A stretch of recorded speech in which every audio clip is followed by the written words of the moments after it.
Uma mensagem urgente para quem tem pressa, o Evangelho em 3 minutos.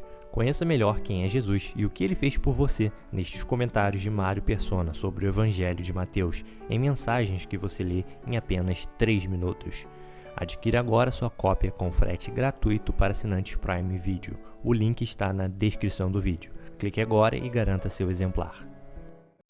Eu estava pensando nesse assunto de falsos profetas porque nos últimos dias eu recebi uma enxurrada de mensagens de pessoas apavoradas, pessoas que estão acreditando num falso profeta aí, porque ele falou que vai acontecer um monte de coisa à meia-noite do dia 29, que é hoje, né? Então a gente não pode atrasar muito essa live aqui, tem que terminar antes da meia-noite para dar, que nem aqueles programas de televisão, você tem que terminar o seu quadro, né? Para entrar o outro. Então, para entrar a profecia dele à meia-noite, nós temos que terminar antes da meia-noite, não vamos invadir o horário do falso profeta. Então, pessoas apavoradíssimas, acreditando no que um cara falou, é um monte de bobagem que ele fala, intercala as bobagens com uma língua estranha lá, que ele inventa na hora, claro, não é? E assusta muitas pessoas, isso que é triste, essa é a pior parte, essa é a parte que não tem nenhuma graça, não é? Ele fica assustando pessoas, fazendo esse terrorismo psicológico, porque tem pessoas que são sensíveis, as pessoas já estão sofrendo com o Covid, já estão com parentes sendo enterrados, estão com pessoas da família internadas, sendo entubadas. Aí vem um palhaço e começa a fazer essas palhaçadas na internet, fazendo isso em nome de Deus. Isso é caso, eu acho que é caso até que devia da polícia um negócio desse. Um cara desse devia ser preso, devia ser processado, porque num momento tão difícil quanto esse, ele acrescenta terrorismo psicológico em cima das pessoas. Então não é coisa simples, não é uma coisa assim, ele profetizou só, fazer o quê? Não, isso aí é terrorismo mesmo.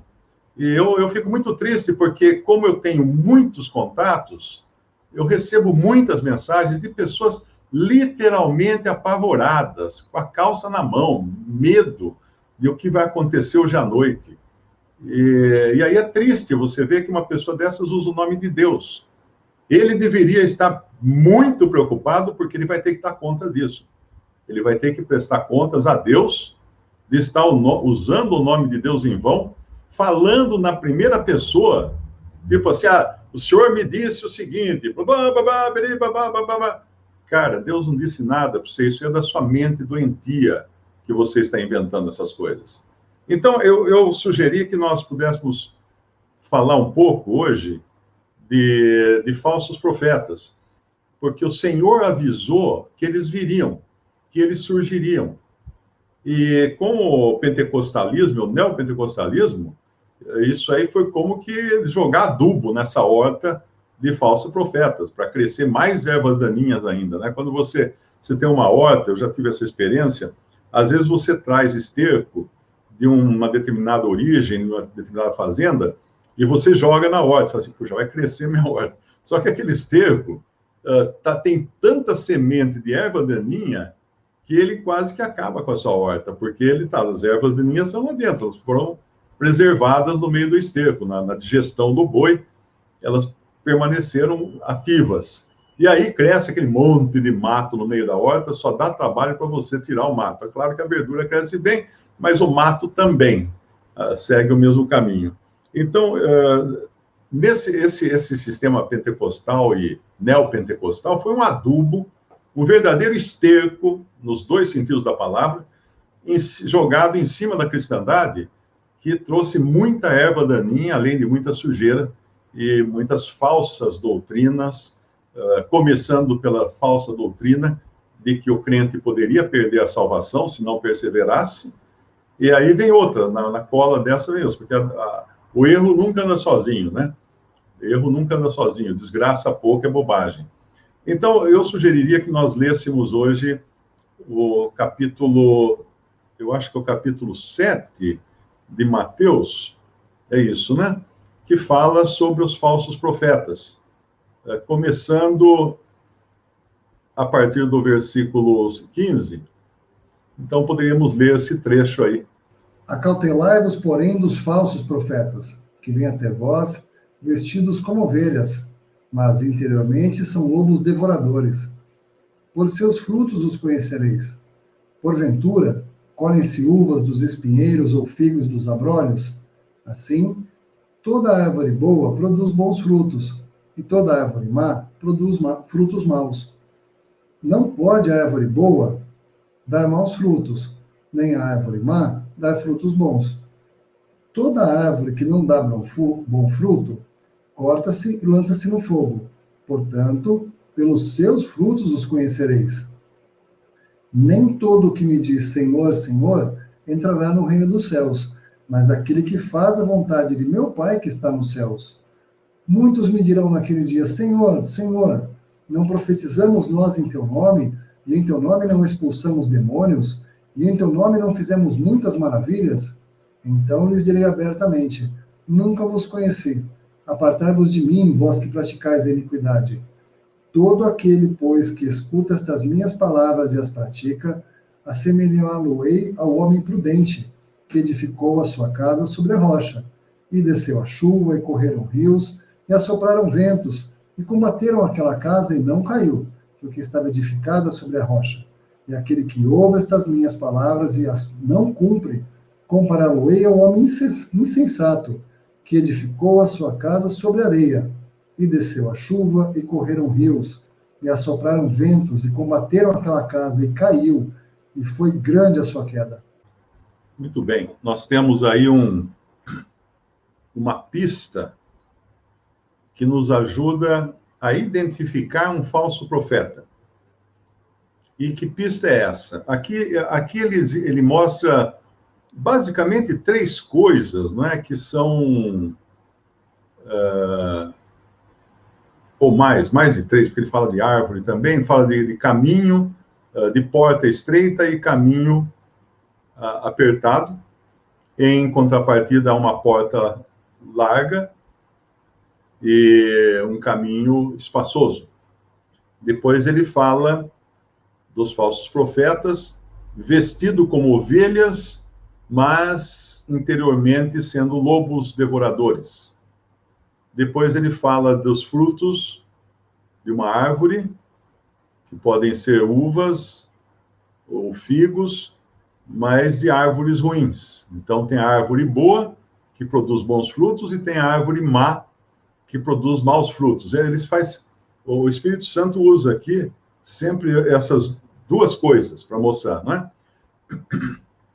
E depois ele vai falar dos falsos profetas mais diretamente, e depois também de duas casas, uma feita na areia e uma feita na rocha. O que existe de comum nessas coisas é que em todas as instâncias, exteriormente, elas parecem boas, não é? O caminho largo, por fora é muito bom, a porta larga, por fora é muito boa, mas conduz à perdição. E quando ele fala também das árvores, uma árvore pode ser muito semelhante a outra árvore. O senhor,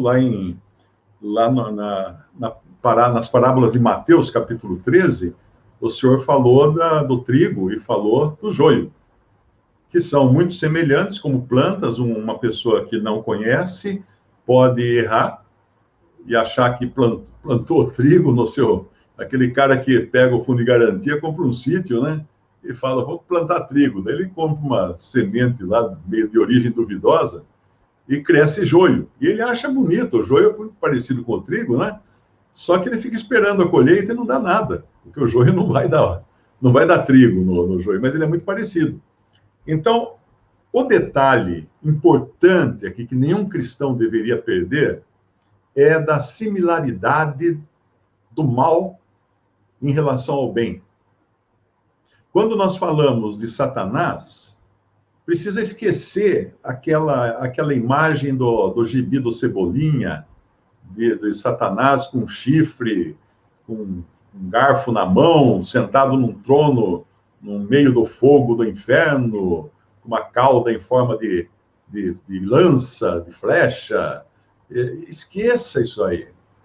Esqueça. Se você fosse um agente secreto dos Estados Unidos querendo se infiltrar na Coreia do Norte, você iria como? Será que você iria vestido como americano, com uma camiseta I Love New York, uma coisa assim, né? Não, você iria com uma roupinha igualzinha dos norte-coreanos para passar despercebido, para eles não desconfiarem de você. E Satanás, ele é um ser angelical, ele é um ser espiritual. E ele se transforma em anjo de luz. Fala na Epístola aos Coríntios, ele fala, não é muito, porque o próprio Satanás se transforma em anjo de luz. Podemos até abrir lá para ver a passagem com mais propriedade. Isso está em 2 Coríntios, capítulo 11, versículo 13. 2 Coríntios, capítulo 11, versículo 13. Porque tais falsos apóstolos, isso aqui já estava acontecendo nos tempos de Paulo, tais falsos apóstolos são obreiros fraudulentos, transfigurando-se em apóstolos de Cristo, ou seja, fazendo parecer que são apóstolos de Cristo. Eles não vão ser tolos ao ponto de vestir a roupa errada. Então, são fraudulentos, cometem fraude, transfiguram-se em apóstolos de Cristo. E não é maravilha, porque o próprio Satanás se transfigura em anjo de luz. Ou seja, eles têm um bom professor, eles têm um bom exemplo, não é? Que é Satanás. Não é muito, pois, que os seus ministros, os ministros de Satanás, se transfigurem em ministros da justiça, o fim dos quais será conforme as suas obras. Então, é muito importante isso. A uma primeira aparência, fica difícil você identificar um falso apóstolo ou um falso profeta, como fala no nosso capítulo 7 de Mateus.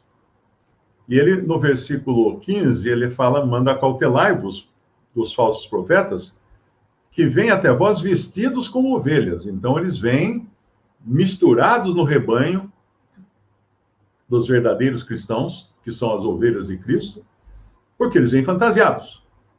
Mas, interiormente, são lobos devoradores.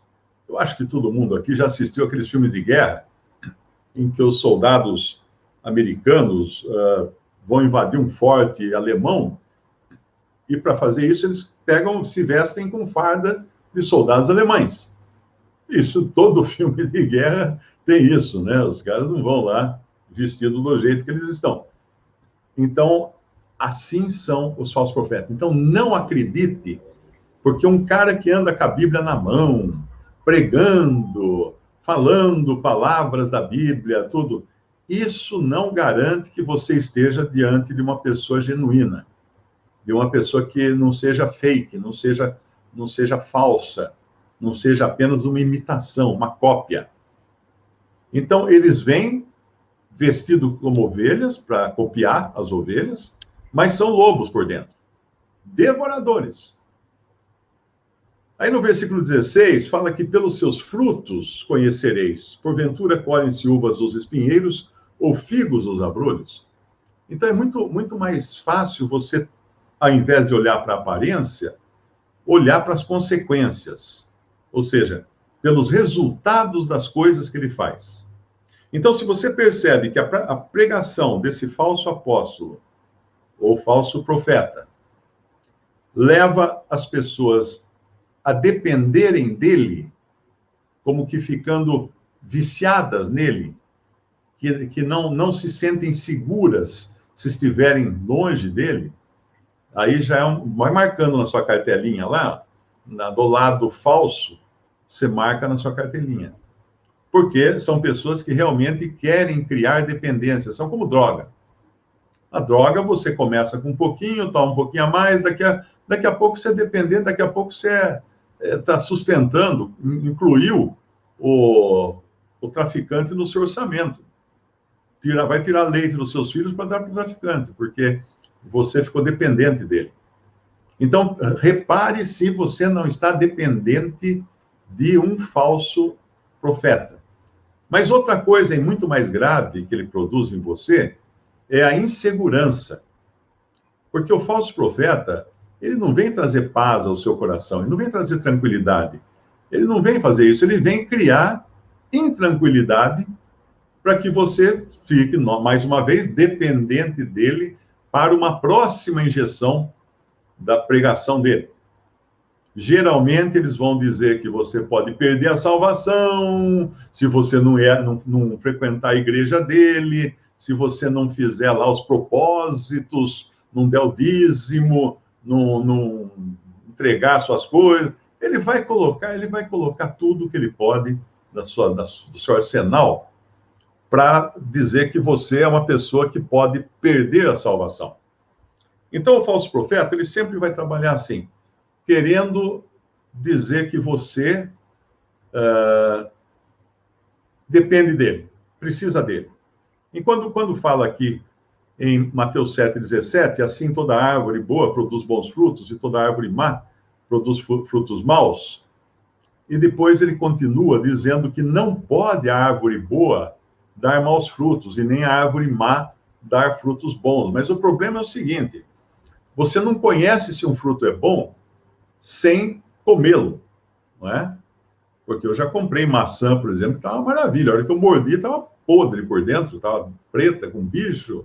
Então, realmente, por fora, né, bela viola, por dentro, pão bolorento. Então, é preciso examinar os frutos. E examinar os frutos significa também examinar a doutrina. Será que o que esse homem está falando é de acordo com a palavra de Deus? É de acordo? Será que é?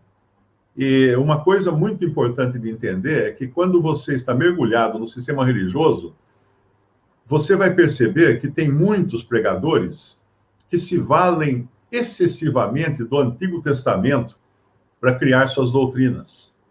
Quando nós sabemos que o Antigo Testamento foi dado a Israel, e apesar de ser leitura valiosíssima para nós o entendemos como sombras de coisas que viriam e que são reveladas no Novo Testamento, principalmente nas epístolas dos apóstolos. Então, não pode um cristão buscar doutrina no Antigo Testamento. Ele vai buscar doutrina na sã doutrina dos apóstolos.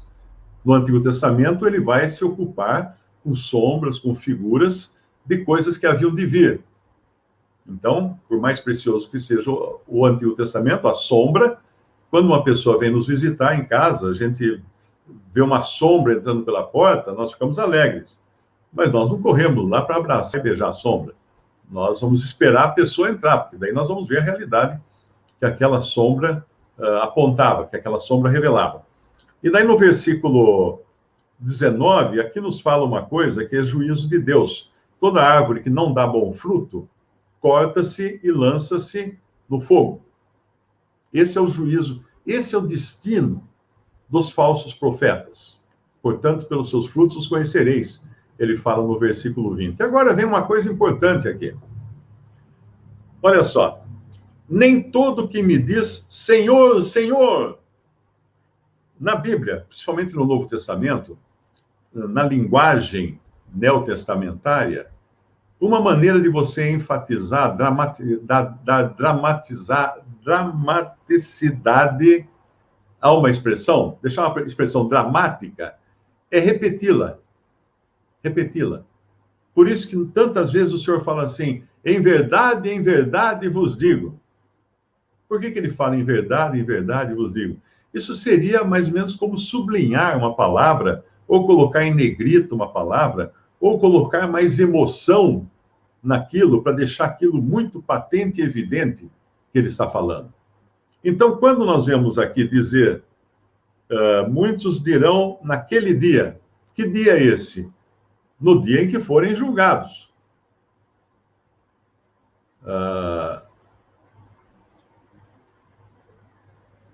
Senhor, Senhor. Então, esses homens e essas mulheres, porque agora a moda também é a mulher se apresentar como profetisa, não é? Muitas mulheres aí se achando profetisas, falando um monte de coisa.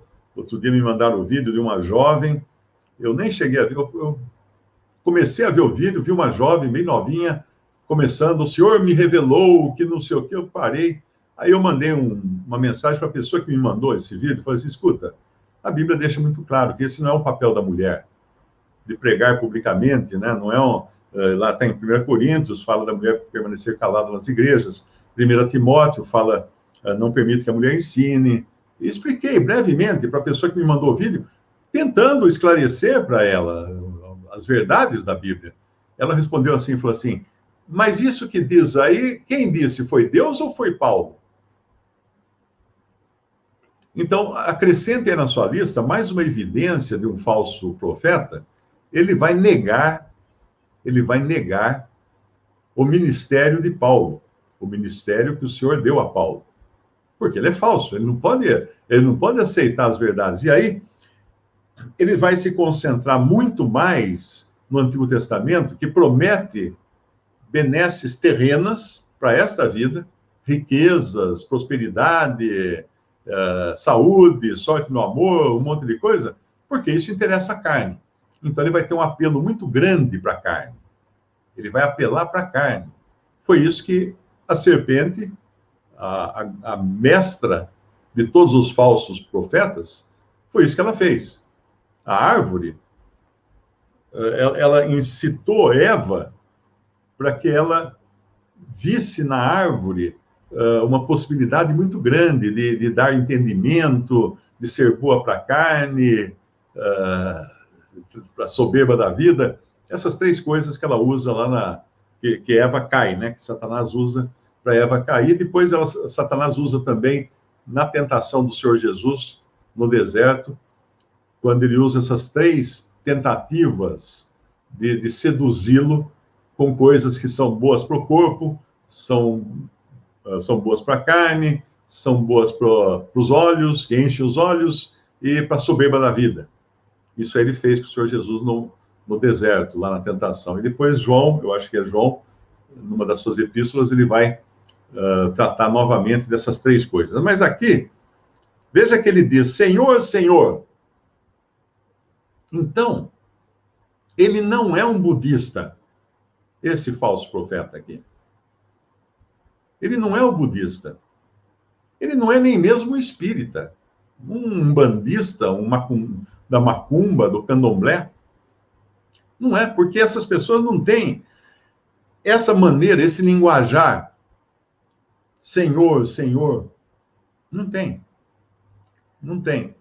Ele não é uma pessoa que adora ídolos. Senhora, Senhora. Não. Ele não é uma pessoa que é muçulmana. Alá, Alá. Também não. Ele é um cristão. Nominalmente, pelo menos, ele é um cristão. Por isso que ele diz Senhor, Senhor. Aí ele fala outra coisa. Não profetizamos nós em teu nome? Sim, profetizaram em nome de Jesus. Quantos lugares hoje, nesse mesmo momento, existem pessoas profetizando em nome de Jesus? Não profetiza em nome de Satanás, não profetiza em nome de Alá, não profetiza em nome de sei lá, que Deus aí qualquer. Não, profetiza em nome de Jesus. Ah, mas ele profetizou em nome de Jesus? Sim. Sim. Você acha que o falso profeta ia profetizar em nome de quê? De Buda? Não. Não. Ele vai profetizar em nome de Jesus. E ele fala outra coisa aqui. Em teu nome não expulsamos demônios? Sim. Foi o nome de Jesus que usaram também para expulsar demônios. Será que expulsaram realmente? Ou era combinação? Ou era um acordo feito com os próprios demônios? Olha, a hora que eu falar, sai em nome de Jesus, vocês saem, tá bom? Por que não? Existem demônios? Claro que existem demônios. E eles podem estar também trabalhando em parceria, uma parceria público-privada, de expulsão de demônios. Em teu nome, não expulsando demônios? Expulsaram. Em teu nome não fizemos muitas maravilhas? Fizeram também. Os magos de Faraó fizeram muitas maravilhas também. Mas esses daqui, para fazer tudo isso, usaram o nome de Jesus. O nome do Senhor. E é aí que as pessoas se enganam. E falam, mas como que pode? Ele está falando em nome de Jesus, sim. Ou você acha que ele ia falar em nome de quem? Mas aqui está claro e patente que são falsos profetas. Então, falsos profetas também falam Senhor, Senhor. Falsos profetas também profetizam em nome de Jesus. Falsos profetas também expulsam demônios em nome de Jesus. Falsos profetas também fazem maravilhas em nome de Jesus. Então, isso não é evidência de verdade para você achar que está diante de um profeta genuíno. Pelo contrário, tudo isso vai mostrar que você vai ser enganado pelas aparências, sem ir a fundo naquilo que ele está fazendo. E aí, no versículo 23, o Senhor não fala para eles assim, então lhes direi abertamente, vocês agora vão perder sua salvação. Não. Ele fala assim, nunca vos conheci. Nunca. Um falso profeta nunca foi convertido a Cristo. Ele sempre foi um ator. Ele sempre imitou bem. Ele provavelmente é membro de uma igreja católica ou protestante ou evangélica. Geralmente tem que ser, né? Você tem que vestir a roupa toda. Ó. Comprar o pacote inteiro, para passar esse pacote inteiro para as pessoas. Mas o Senhor vai falar para ele, nunca vos conheci. Quando que o Senhor vai falar para ele isso? Naquele dia. Naquele dia. Quando todos esses ímpios forem julgados por todas as impiedades que cometeram. Então lhes direi abertamente, nunca vos conheci. Apartai-vos de mim, vós que praticais a iniquidade. Porque se você for uma pessoa de bom senso, você vai perceber logo que por trás daquela fachada bonita tem iniquidade. Eu me lembro uma vez, eu estava vendo um programa de entrevistas, e entrevistaram uma garota de programa. E aí a entrevistadora perguntou, mas você tem clientes? Que tipo são os seus clientes? Eu falei, todo tipo. Todas as pessoas são clientes. E ela perguntou, e tem religiosos? Sim. Muitos pastores terminam de fazer um culto lá na igreja deles e eles vêm me procurar. Agora você imagina, aqueles pobrezinhos que lá no culto deram o dinheirinho suado deles, não sabem que eles estavam mantendo uma prostituta de luxo, né? Garota de programa, você não chama de prostituta, porque ela é de luxo. Com o dinheirinho dos coitados que iam lá contribuir. Está cheio disso. Está cheio disso. Então, a fachada, não se deixe enganar pela fachada, pela aparência, pelo terno, pelas palavras, pelos gritos. Normalmente, esses falsos profetas, eles têm uma lábia muito boa. Não se deixe enganar, porque esse aqui fazia tudo isso. E aí, quando ele vai continuar, que o Senhor continua, ele vai falar de duas casas. E uma caiu porque não foi edificada sobre a rocha. Então, certifique-se de que você está edificando sua vida não em cima de falsas promessas, porque esses falsos profetas vão fazer falsas promessas também. Eles vão dizer que você vai ter um negócio, vai abrir um negócio, que você vai ser próspero, que a sua doença vai ser curada, em nome de Jesus, eu ordeno, como é que eles falam? Eu repreendo essa enfermidade. Eles têm todo um vocabulário assim, ó. Procure saber que esse vocabulário é fajutice só, é só fajutice. Então, cuidado, cuidado. Não se deixe apavorar se você perceber que é uma pessoa que está criando intranquilidade, porque Satanás gosta de deixar as pessoas intranquilas para depois apalpá-las, né? Para deixá-las, acariciá-las e tentar tranquilizá-las, mas com os seus erros, com as suas más doutrinas. Então, não acredite. Eu recebo algumas coisas que são absurdas. Um jovem me escreveu e falou assim, Fazem anos que a pastora profetizou que eu ia ser um grande pregador. Por que não aconteceu ainda? Meu filho, você comprou produto paraguaio. Aí você pensou que era relógio suíço e é feito lá num fundo de quintal. Nada disso. Não acredite nessas coisas, não. Não acredito quando fala assim, Deus tem uma grande obra para você. Tá, vai nessa. Você vai ver. A grande obra é você começar a sustentar aquele cara lá. É sustentá-lo. Porque se existe hoje um antro de sem vergonhice, está dentro da religião. Já esteve dentro da religião por séculos, né? Dentro do catolicismo.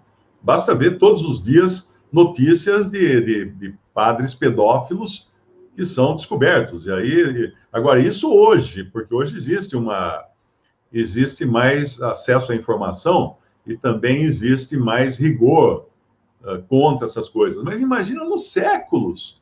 Quantos séculos? Porque os mesmos homens que praticam isso hoje existiram sempre. Sempre existiram essas pessoas, com esses mesmos desejos, com essas mesmas investidas contra crianças inocentes. E como é uma organização que sempre cuidou muito de relação com crianças, né, coisa assim, aí hoje a gente sabe no que deu. No que deu, se a justiça não apertasse um pouco, nem seriam processados, nem seriam julgados, nada. E tem todo acobertamento, né? Mas dentro do mundo evangélico protestante também existe. Quando um pastor cai em pecado grave numa cidade, eles transferem ele para outra cidade, onde ninguém conhece. Com a internet está ficando mais difícil isso agora, porque o pessoal se comunica, né?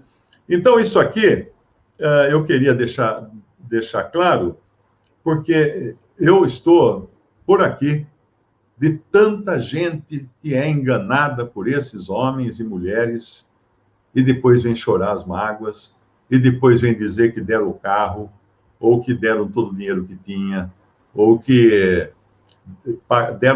fizeram até dívida no cartão para pagar o dízimo, ou pagar as promessas, pagar os propósitos. Não chama promessa, né? Promessa é no catolicismo, chama propósito nessas igrejas evangélicas. Eu fico com pena, eu fico com muita pena dessas pessoas, porque foram enganadas por falsos pastores e poderiam ter sido avisadas se lessem a Bíblia. A única segurança que nós temos contra esses meliantes é a palavra de Deus, a pura palavra de Deus. Uma mensagem urgente para quem tem pressa, o Evangelho em 3 minutos. Conheça melhor quem é Jesus e o que ele fez por você nestes comentários de Mário Persona sobre o Evangelho de Mateus, em mensagens que você lê em apenas 3 minutos. Adquira agora sua cópia com frete gratuito para assinantes Prime Video. O link está na descrição do vídeo. Clique agora e garanta seu exemplar.